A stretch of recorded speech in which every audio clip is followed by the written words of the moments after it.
Hi Line, hi folks, it's Lev. Welcome back to another video. For those of you who are new, I use he and pronouns. In this video, I wanted to talk about medical transitioning, specifically in the context of trans and gender diverse medical transitioning, and speaking to my experiences in the context of how medical transitioning is not trans people mutilating their bodies. Like, it's a thing I hear, like, medical transition is mutilation, and it's not. And I want to talk about that. First thing I want to share is that there are people in my life, like in my inner circle, who have told me, don't go on testosterone and don't get top surgery because you don't know what you're doing to your body and it's dangerous and stuff like that. I've been told directly by people in my inner circle that hormones are dangerous, surgery is dangerous, it's too risky, it's not worth it, just leave your body as it is. And I'm thinking, firstly, you are not me, you don't experience gender dysphoria, you are not trans, you don't know what's going on in my internal world. It's like people telling me what to do basically, and they have no idea how I feel, and they don't actually know literally anything about HRT or surgery, and they're telling me not to do it.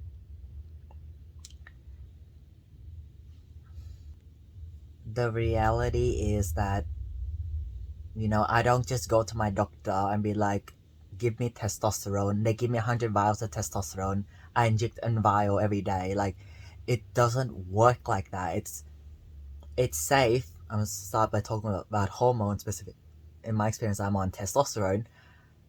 It's safe and it's researched, and of course, with anything, not just trans medical transitioning, it's like anything medical, like any type of surgery, not just gender affirming surgery. I'm going off topic, aren't I?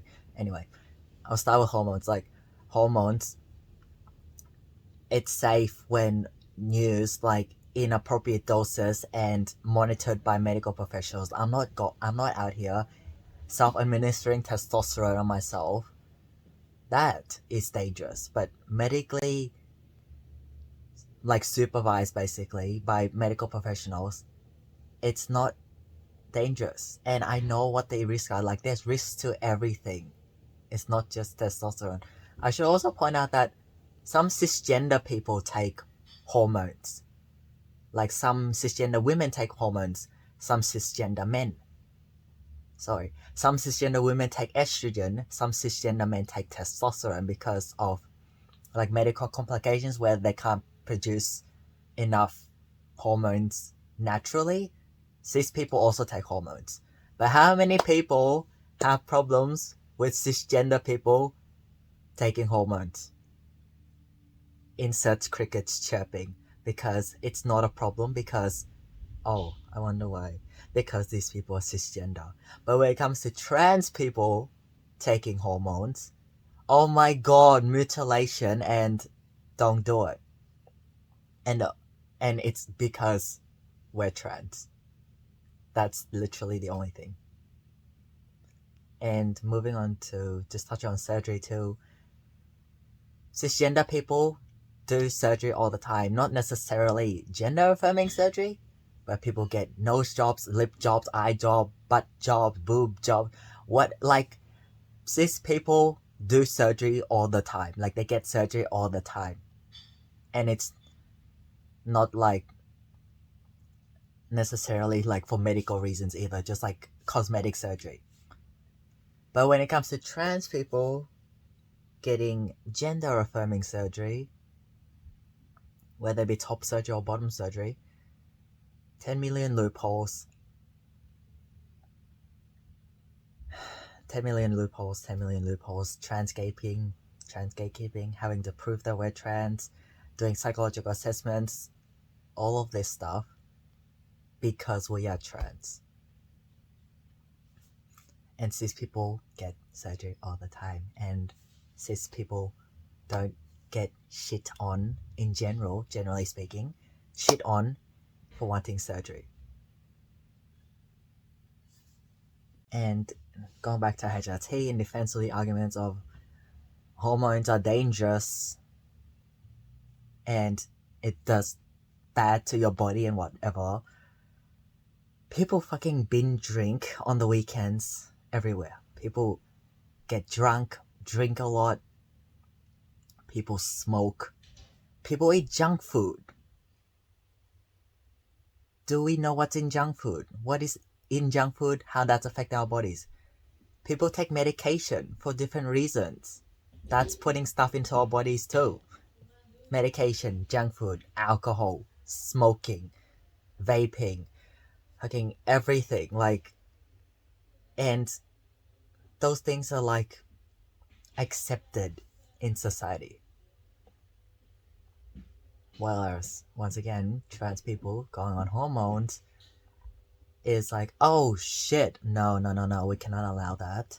But then alcohol is allowed, smoking is allowed, junk food is allowed. None of these things require 10 million steps to get through. Like, people don't have to be like, oh, prove that you really need this alcohol. Prove that you really need this before they can buy it. Same with cigarettes, like, and junk food. For example, we just go to McDonald's and just buy junk food. It's not, prove that you really need this McDonald's. Like, you gotta prove it. Like, gotta do some psychological assessments on you. Yep, you're competent to make a decision to eat McDonald's, junk food. You're competent to make a decision to buy alcohol to drink. You're competent to make a decision to buy cigarettes to smoke. Think about it. That doesn't happen. It doesn't happen. But once again, trans people have to unlock all these fucking gates to get through to get affirming medical support. I also argue that alcohol, junk food, smoking, and all this stuff, and taking illegal drugs, even abusing legal drugs, all of this does more damage to bodies than medically supervised hormone replacement therapy for trans people. And in terms of the mutilation, if I'll share some of the physical changes I've had, and you can tell me whether this is mutilation to my body. Deepening of my voice, more facial hair everywhere, acne, increased muscle mass, like body fat redistribution, like my jawline shape changed. I'm doing better psychologically. I don't want to die anymore, but compared to before I got on testosterone, I don't have all these physical symptoms that I used to have severely because I was lying to myself. My Adam's apple is growing out, which is exciting.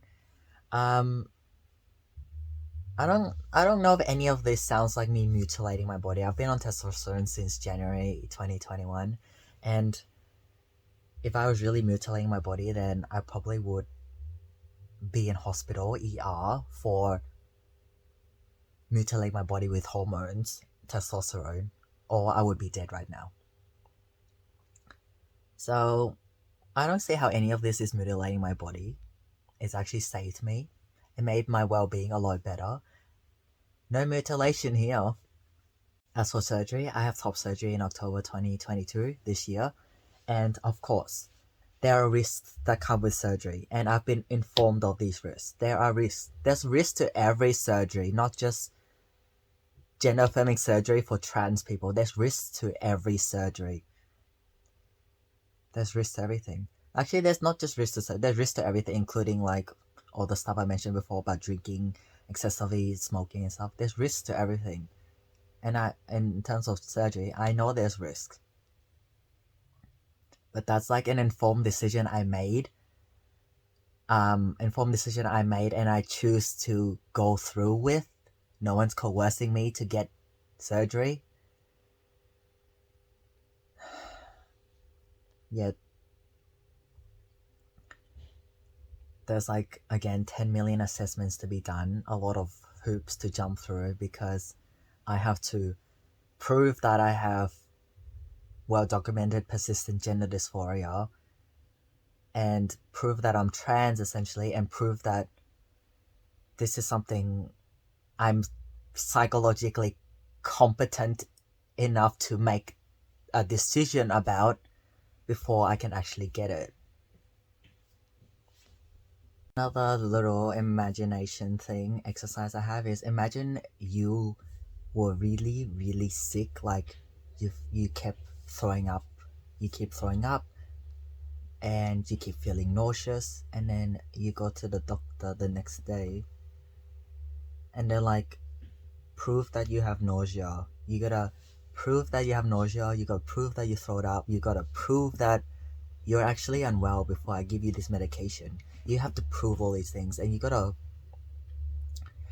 prove that you're psychologically competent enough to make an informed decision about this thing that this medication I'm I'm planning to prescribe to you. You gotta tick all these boxes before I'm able to prescribe you this medication.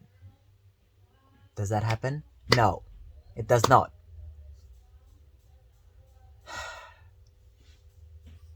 Oh, so just building onto that, like, yeah, you're really unwell, you need this medication, but then you have to jump through 10 million barriers in order to access something that you really need to alleviate this distress and the discomfort you're in. You need it really bad because you're really unwell. Yet you can't get that because you haven't proven that you are actually unwell, or that you really need it. And you get questioned about whether you really need it or not. But then you're sitting here being like, you're likely sitting there being like, I'm fucking dying here, like, I need this. Yet the doctor won't give it to you unless you prove stuff. This is exactly what trans and gender diverse people go through when accessing medical transition. Like, it's okay to be unsure of HRT and whether you are cisgender or trans. It's okay to be unsure about how different things affect our bodies and the risk involved and what are the ins and outs of this, how this works. It's okay, but it's not fair on trans and gender diverse people, especially as a trans kids with puberty blockers. It's not fair to impose all these prohibitations. I don't know if that's a word, like prohibit trans people from accessing gender affirming medical transition support. For what reasons? Because people don't like trans people. It's not fair. It's not fair at all. Imagine you had all your medical things that you need cut because you're cis. Just imagine it. Actually, can we imagine that? Just imagine it. Oh, you experience a heart problem? Well, sorry. You need this thing? Well, sorry. We can't give it to you because you're cis. And you gotta prove that you're cis before you can get this thing that you really need. It sounds stupid. It really is. But that's the reality that trans people face every single day. I don't even know what else to say. It's just stop fear mongering and stop letting fear sort of dictate how you treat trans people. Okay. Thanks for watching, folks, and I will see you in the next video.